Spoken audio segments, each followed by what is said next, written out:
ओम शांति। आज का टॉपिक है प्रश्न उत्तर में कि कौन सा गुण परमार्थ और व्यवहार में सर्वप्रिय बना सकता है। उसके उत्तर में है कि पहले आप एक दो को आगे बढ़ाना, फॉलो फादर। तो उसमें हम देखेंगे कि फॉलो फादर तो करना ही है, लेकिन सबसे पहले स्वयं पर अटेंशन, क्योंकि इस ईश्वरीय विश्वविद्यालय में स्वयं, उसके बाद सर्व। तो स्वयं पर अटेंशन रखने के लिए अपनी धारणा पर ध्यान रहना चाहिए।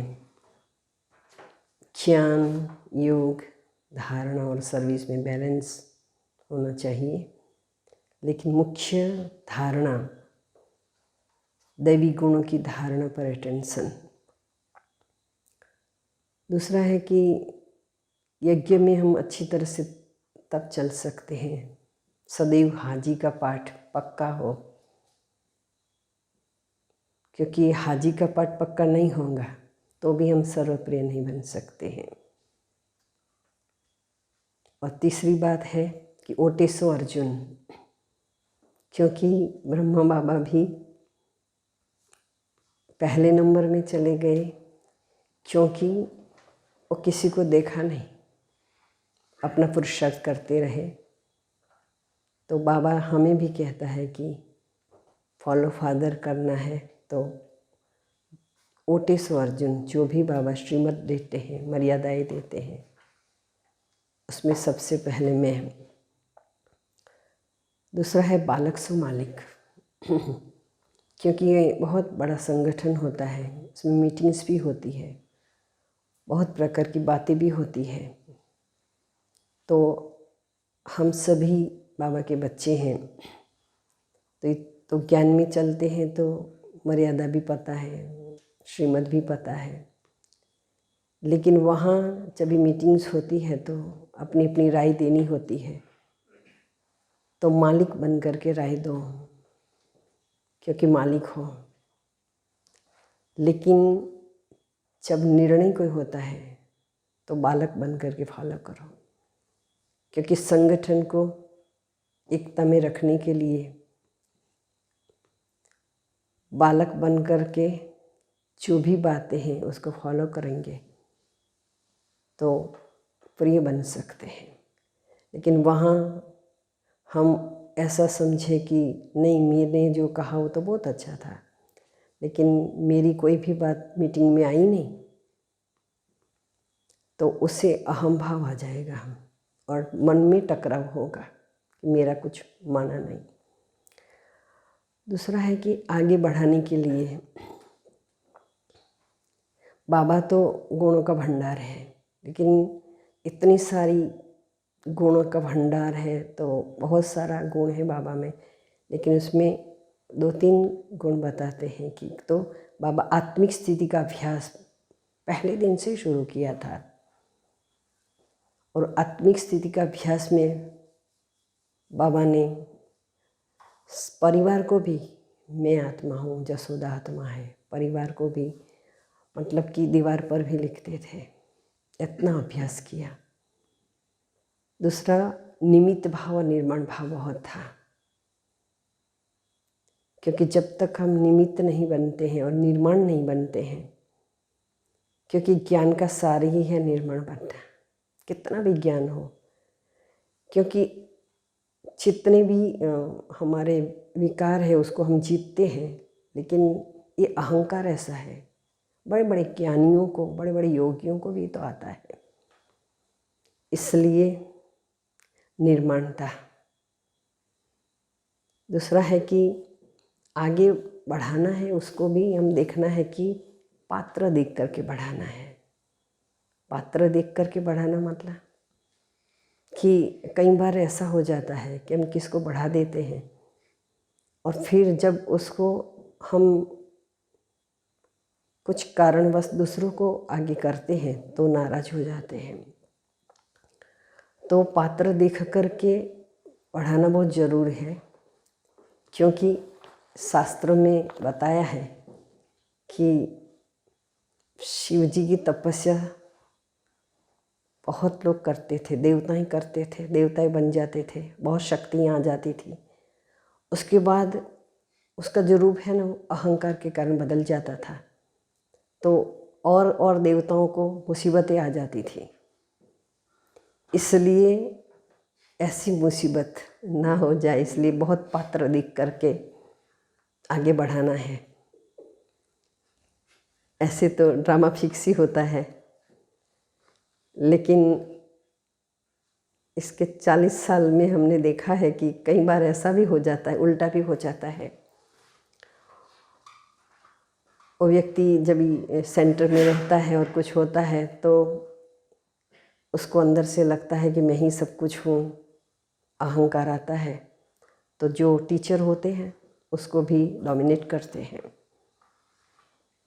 उसको आगे इसलिए बढ़ाया कि सहयोग भी दे रहा है, पैसा भी दे रहा है, तो इसका मतलब ऐसा नहीं, पात्र को देखना है कि कहीं उल्टा ना हो जाए, मुसीबत ना हो जाए, तो पात्र को देख करके दान करना है। दूसरा है कि जब भी यहाँ हम संगठन में रहते हैं तो बहुत बार ऐसा भी होता है, लाइन में लगना पड़ता है, जैसे भोजन की लाइन में लगना पड़ता है, गिफ्ट होता है उसकी लाइन में लगना पड़ता है, बस में बैठने के लिए जगह लेनी पड़ती है। वहाँ अगर हम किसी को बहुत जल्दी है, अगर वहाँ हम उसको आगे कर देते हैं, उसी समय बहुत खुश भी हो जाता है। अगर गिफ्ट की बहुत लंबी लाइन है और उसने रिक्वेस्ट किया कि मुझे थोड़ा आगे जाने दो ना, तो हमने कहा हाँ ठीक है, तो व्यक्ति खुश भी हो जाता है। छोटी छोटी खुशियाँ हैं, वो तो संगठन में बहुत ज़रूरी है। उससे हमारी छोटे छोटे काम से हमारा व्यक्तित्व भी बनता है, हमारी पर्सनालिटी भी बनती। ऐसे नहीं बड़े बड़े काम करने से हमारी पर्सनालिटी बनती, छोटे छोटे काम। जैसे बाबा, ऐसे तो हमने देखा हम सभी ने कि पर्सनालिटी कितनी हाई थी, लेकिन साधारणता होते हुए भी असाधारणता, छोटे छोटे काम करते हुए भी दिव्यता महसूस होती थी। और जैसे स्मशान घाट है, वहाँ भी जब सीढ़ियाँ बनाते थे तो बाबा ने ये नहीं देखा कि मैं तो इतना बड़ा हूँ, ये सारी बहनें उसको लगा दूँ, नहीं। और जब सीढ़ियाँ बनाते थे तो उसी समय जगदीश भाई जी आए थे। उन्होंने समझा कि मतलब कि बाबा तो ऐसे होगा, कैसे होगा, बड़ी अथॉरिटी से होगा, लेकिन वो सीढ़ी बना रहा था। बाबा कहते बच्चे ऊपर जाओ बैठो, लेकिन आप तो इतनी निर्मलता भी थी कि साधारण काम था। गोबर का वो बनाते थे, उसमें भी बाबा कितनी उसकी दिव्यता दिखाई देती थी। खेल भी करते थे बाबा, तो भी बच्चों के साथ खेलना कूदना सब कुछ होता था, एक परिवार की भावना थी। तो ये किसी को आगे बढ़ाने के लिए कुछ गुण तो अपने में चाहिए ना। सबसे पहले तो अपनीपन की भावना, जब तक अपनीपन की भावना नहीं होती तब तक उसको कुछ सिखा नहीं सकते। हमने कई सेंटर में देखा है कि उसको बहुत अच्छा किचन में बनाना आता है, लेकिन दूसरों को जल्दी सिखाते नहीं हैं। तो हमें जो भी आर्ट है वो अगर हम इस प्रकार से प्रयोग करते हैं तो वो भी आगे बढ़ते हैं, हम भी आगे बढ़ते हैं, और उसकी दुआएं मिलती हैं। तो दुआओं लेने का एक बहुत सहज उपाय है किसी को आगे बढ़ा देना। तो सबसे पहले अपने में उदारता होनी चाहिए, अपनापन की भावना होनी चाहिए, और अगर उदारता नहीं है तो भी हम नहीं उसको आगे बढ़ा सकते हैं। उदारता भी ऐसी होनी चाहिए कि कभी हमको अगर कोई आगे बढ़ जाता है तो हमें ये नहीं कहना चाहिए, ढोल नहीं पीटना चाहिए कि देखो मैंने इतनों को ज्ञान में बनाया, मैंने इसको आगे बढ़ाया, अगर मैं नहीं होते तो कुछ नहीं होता। ड्रामा में सब कुछ फिक्स ही होता है, लेकिन हमें हर जगह पे जा कर के ऐसा वर्णन नहीं करना चाहिए कि देखो मैंने किस किस को आगे बढ़ा दिया, मेरे वजह से वो इस जगह पे है। ऐसा ढोल भी नहीं पीटना चाहिए। दूसरा कि ये भी नहीं कहना चाहिए, और जिसको भी हम आगे बढ़ाते हैं वो बहुत आगे बढ़ जाता है, और बढ़ाने वाले व्यक्ति वहाँ रहती है तो उसको अहंकार आ जाता है कि देखो ड्रामा में फिक्स ही था ना, उसमें उसका क्या रोल था, कोई रोल नहीं, ड्रामा तो फिक्स ही होता है। लेकिन फिर भी जो निमित्त बनते हैं उसका एहसान मन तो होना ही चाहिए, बल्कि किसी को बोले ना बोले लेकिन दिल से उसके प्रति रिगार्ड रिस्पेक्ट होना चाहिए कि व्यक्ति अगर नहीं होता तो मैं इतना तो नहीं बन सकता। तो निमित्त कोई ना कोई बनता ही है आगे बढ़ाने के लिए। जैसे हम गुजरात में थे तो अहमदाबाद में थे तो हमारे लिए दीदी कितना करती थी आगे बढ़ाने के लिए। कभी कभी है ना डांटती भी थी, हम समझते नहीं थे, हम रोते थे कि ये हमको ऐसा क्यों करते हैं। लेकिन फिर धीरे धीरे धीरे हम समझे, हम छोटे थे और बहुत ही तकलीफ़ होती थी पहले, लेकिन फिर दीदी हमको बताती थी देखो ये है ना डिसिप्लिन है। और ऐसी डिसिप्लिन सिखाई थी, ऐसी डिसिप्लिन सिखाई थी कि अब कहीं भी जाओगे ना, कहीं भी जाओगे तो भी आप इसमें रहोगे। तो उस समय जब डिसिप्लिन सिखाते तभी तो कड़वा लगता है, कटु लगता है, लेकिन फिर वो जब समझते हैं कि नहीं ये बहुत मेरे लिए बहुत फ़ायदा कारक है तो फिर बहुत अच्छा लगता है कि देखो हमने ऐसी डिसिप्लिन सिखाई। क्योंकि हम दूसरी जगह पे जाते हैं तो उसका प्रयोग करते हैं तो लोग हमें बहुत अरे कहाँ से आए हैं आप, मतलब कि तो बहुत अच्छा लगता है। तो डिसिप्लिन सिखाते हैं। दूसरा है कि हाजी हाँ का पाठ तो हम पढ़ते हैं लेकिन सोच समझ करके, हर जगह हाँ जी हाँ करने से भी मुसीबत हो जाती है। तो कहाँ हाँ जी करना है, कहाँ नहीं हाँ जी करना है। क्योंकि हम है ना, मैं मेरे ही उदाहरण देती हूँ, क्योंकि हम जब सेंटर में आए ना तो हम तो 21 साल के थे। तो बड़ी बड़ी बहनें थी हमारे साथ, कैलाश बहन, गीता बहन ज्ञान सरोवर में, वो ऐसे बड़ी बड़ी बहनें थी, ऐसे 7-8 बहनें थी। तो क्या होता था कि कोई हमको कहते थे कि एक साड़ी को प्रेस करना है, कर देंगे। हम बोला कि हाँ जी। तो वो बहन बोलती थी कि मेरे बाल में तेल डालना है, हाँ। तो क्या उस समय में सर्विस तो करते थे तो टाइम इतना होता नहीं था। फिर बोलते हमारे कपड़े को गड़ी करके प्रेस कर देना और यहाँ रख देना। तो हम है ना इतने सारे काम में से 2 या 3 ही कर सकते थे। बाकी की बहनों को हमने हाँ जी तो कर दिया, लेकिन नहीं होता था तो नाराज़ भी होते थे, और छोटे थे तो डांट भी पड़ती थी। तो हमने सोचा ये क्या, हम हाँ जी, दीदी कहती हाँ जी करो, हाँ जी करो, हाँ जी करने से तो ये बहुत मुसीबत हो जाती है। तो दीदी ने हमको समझाया देखो तुम्हारा पास टाइम कितना है और जो भी है उसको अब समझाओ। क्योंकि कोई भी बात है ना, कोई हमको करते हैं ना तो पहले बराबर सुनना चाहिए, इसकी बात को बीच में कट भी नहीं करना चाहिए कि नहीं नहीं हम नहीं कर सकते हैं या कर सकते हैं, नहीं। पहले सुनो, फिर आप देखो आपके पास कितना टाइम है। और वो हम जिस डिपार्टमेंट में रहते हैं, जिस जगह पे हम रहते हैं, तो वो मतलब कि निमित्त को पूछ के भी करना पड़ता है। हमने वहाँ हाँ जी कर दिया। दीदी हमको घंटे भर के बुलाती थी, वो काम रह जाता था। हमने बोला दीदी कहती मैं बड़ी हूँ कि वो लोग हैं, यहाँ कितना काम होता है। तो सोच समझ करके हाँ जी करना पड़ता है।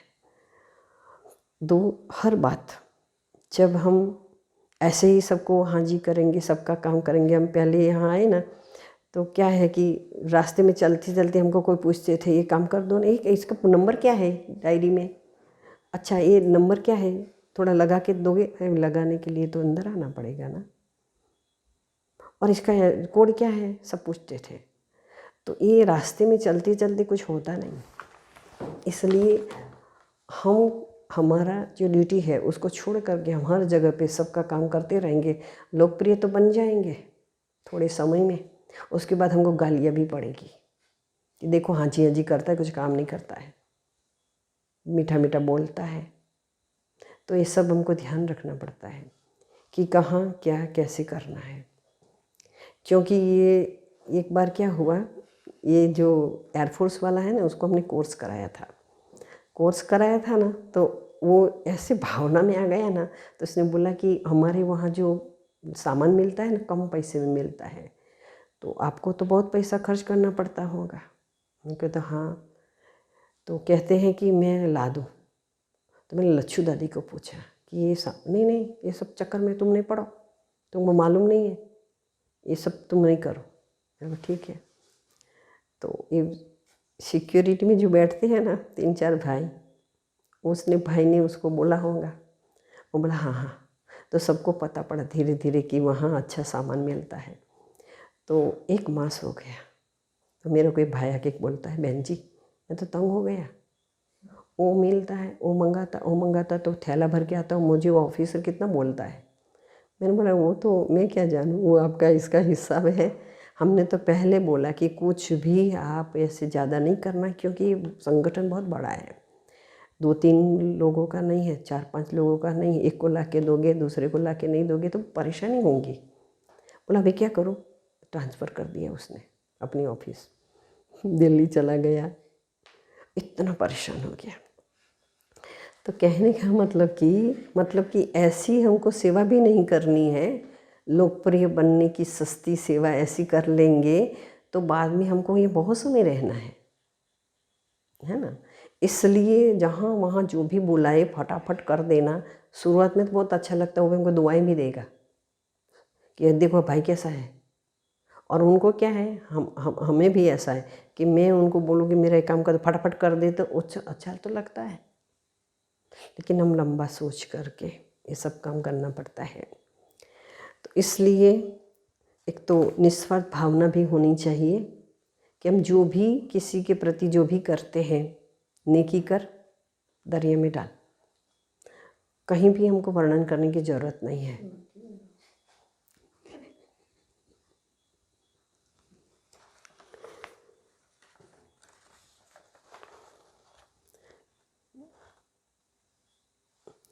फिर ऐसा है कि जो हमें निमित्त जिसने भी हमको आगे बढ़ाया है, उसका एहसान मंद तो हमेशा रहना चाहिए।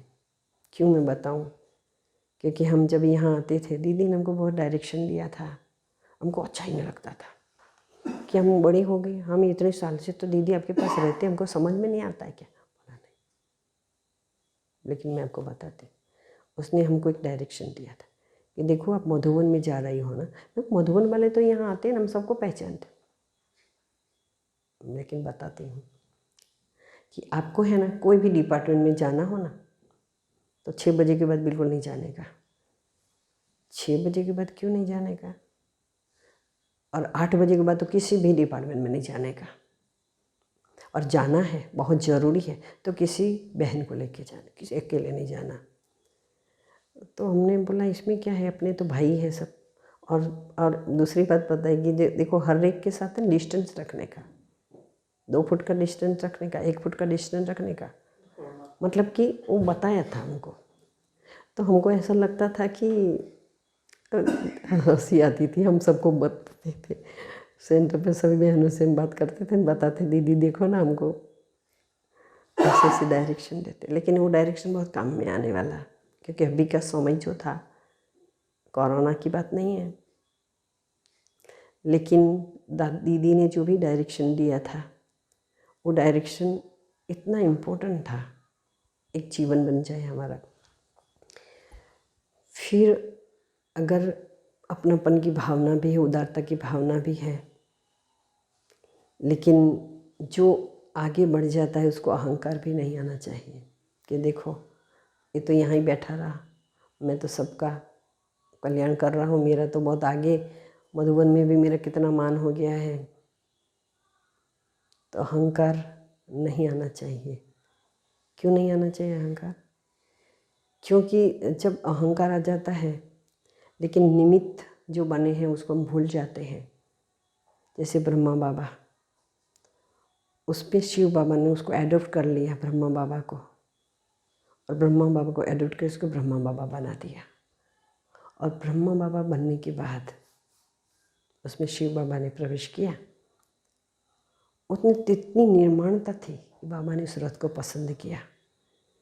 क्योंकि यहाँ भी ऐसे कहते हैं कि कहीं भी हम कहीं भी जाते हैं, कोई भी छोटी छोटी चीज़ लेने के लिए जाते हैं, तो देखा होगा कितना, एक मटका लेना है तो भी, एक पेन लेनी हो तो भी पेन को पेपर में 10 पर लिखेंगे कि भाई चलती है नहीं चलती।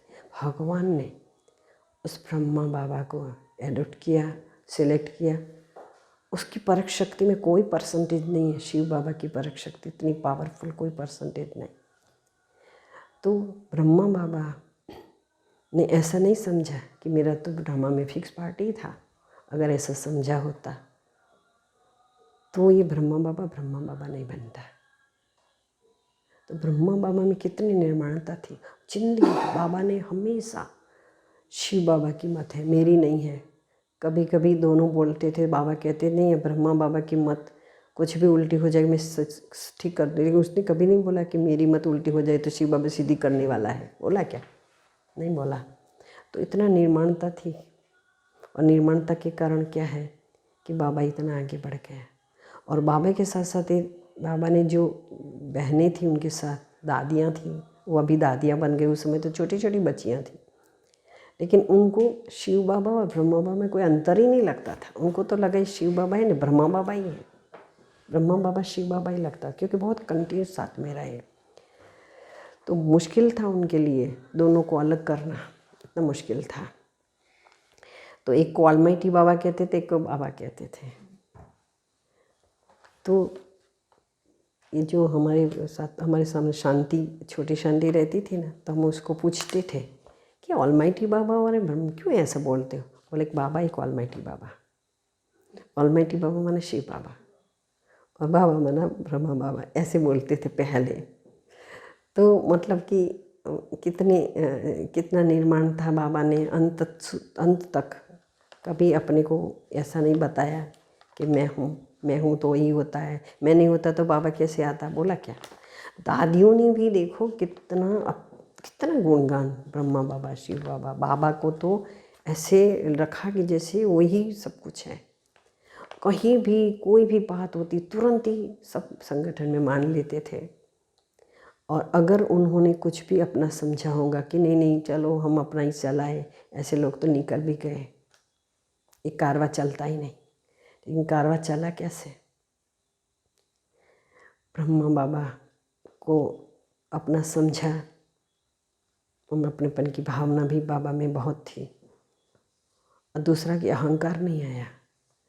हमने यहाँ दादी जी को देखा, जब भी वीडियो की जब भी सबसे पहली बार वीडियो की बात आई थी, तो करुणा भाई ने दादी जी को कहा कि दादी जी आप हैं ना यहाँ बैठे बैठे शूटिंग करते हैं आपका, नहीं तो क्या वहाँ जाना पड़ता है, तो आप हम शूटिंग करके वहाँ भेजेंगे, सारे विश्व में आपका आएगा। दादी कहते नहीं क्या कहता है, ये बहनें बैठी है ना, तभी शीलू बहन वाला उषा, उनको ले जाइए। बोले नहीं दादी, उन लोगों ने तो अथॉरिटी बोला है, उन लोगों ने तो दादी जी को बोला। बोला कोई बात नहीं, उनको ले जाओ।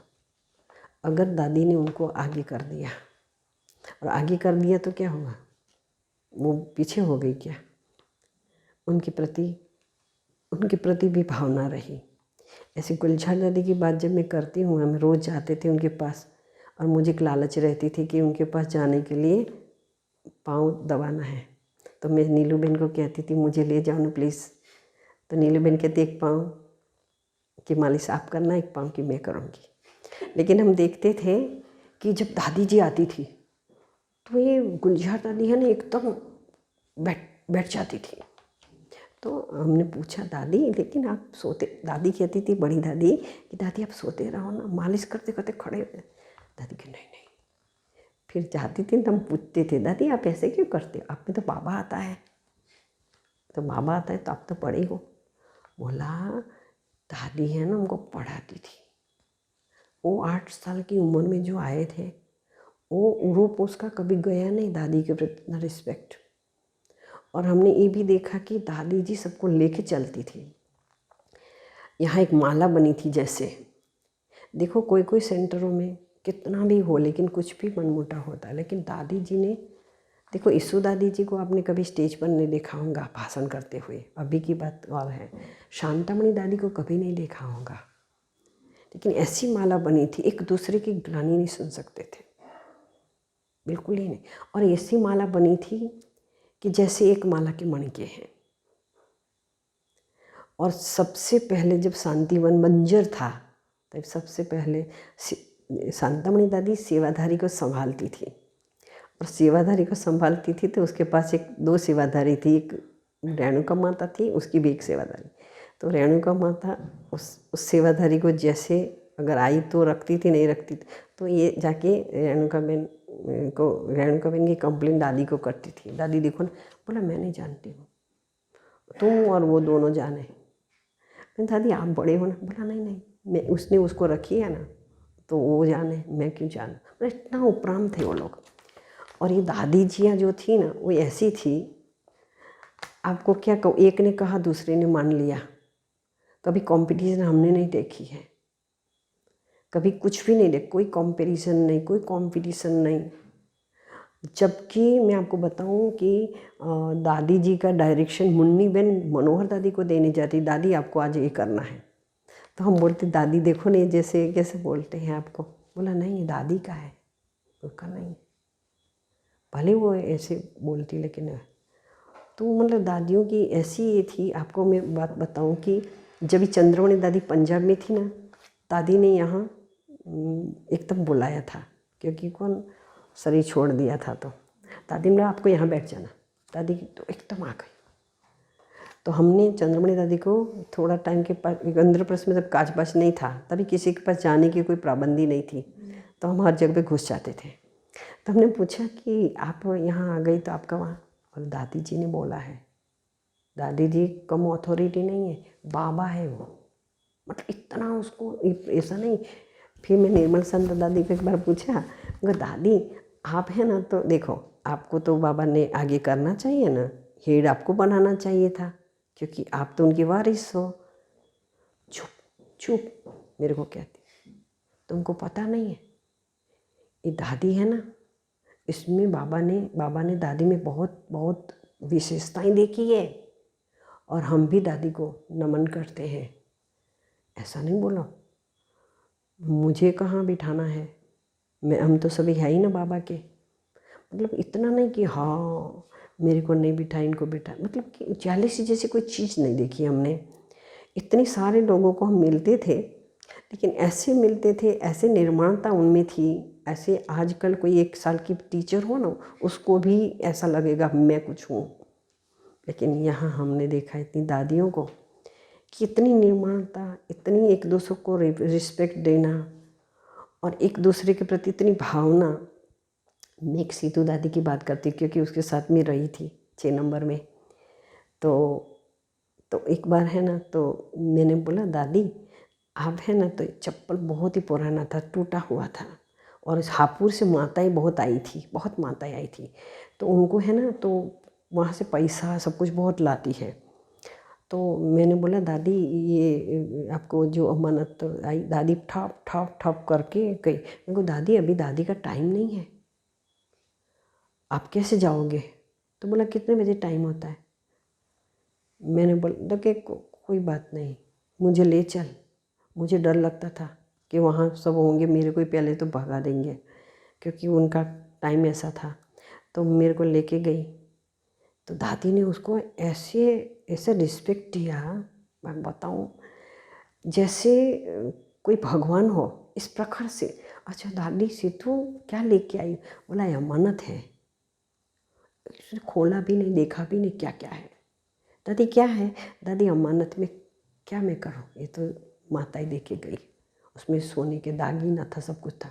तो मैंने दादी को बोला, दादी आपके पाँव में चप्पल ही नहीं है, चप्पल इतना पुराना घिसट घिसट के चलते, मैं ला के दूँ? ना ना ना ना ना, माता ही कहती थी हम आपको ला के दो। ना ना ना, मैं यज्ञ में बैठी हूँ ना, मेरे को चाहिए तो दादी बैठी है ना, वो दादी को बोलो नहीं कितना ऐसा चप्पल पहनती हो।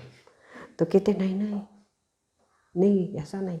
फिर मैंने एक बार बोला, दादी इनकी चप्पल बहुत ख़राब है। तो लच्छू दादी के पास गए, लच्छू दादी ने को ऐसा चप्पल दिया ना कि वो पहन ही ना सके बराबर, क्योंकि उनको भी मैं बताऊं, उनकी है ना इतनी ऊंची भावना रहती थी, एक को बुलाएंगे उसको सामान देंगे, दूसरे को बाद में बुलाएंगे, क्योंकि वो किसी में कुछ ये ना हो जाए समानता। और मैंने बोला कि दादी आपको ऐसे चप्पल लिया है? बोला कोई बात नहीं, मैं पहन लूँगी, तो भगवान के घर से मिला है और ये नहीं साधारण थोड़ी है, मैं पहनूँ। ना ना ना, मैं पहनूँगी। और एक बार है ना, दादी का चप्पल मैंने देखा ना, इतना ख़राब चप्पल था, तो मैंने मोहिनी बहन को बोला, ये लच्छू दादी है ना, हम तो अपना मंगवा लेते हैं, दादी तो मानती नहीं है, लच्छू दादी ऐसा उसको देती है। तो मैंने बोला, दादी ये आपका चप्पल तो ऐसा। बोला नहीं ठीक है। अरे इतना मैंने पहना ना तो इतना मेरे को लगता था, दादी ये लगता है ना? बोला नहीं नहीं, यज्ञ का है। आप बताओ, इतनी बड़ी अथॉरिटी, और हमको ऐसा लगा कि ये तो है कि कैसा है। एक बार क्या हुआ कि दादी जी है ना, उसके एक गद्दा लाना था, तो दादी ने एक चंद्रमणि दादी को एक कारपेट लानी थी, तो चंद्रमणि दादी की कारपेट तो आ गई नई नई। तो मुन्नी बहन ने बोला, दादी देखो उसकी तो कारपेट कितनी नई है, आपकी तो कितनी पुरानी।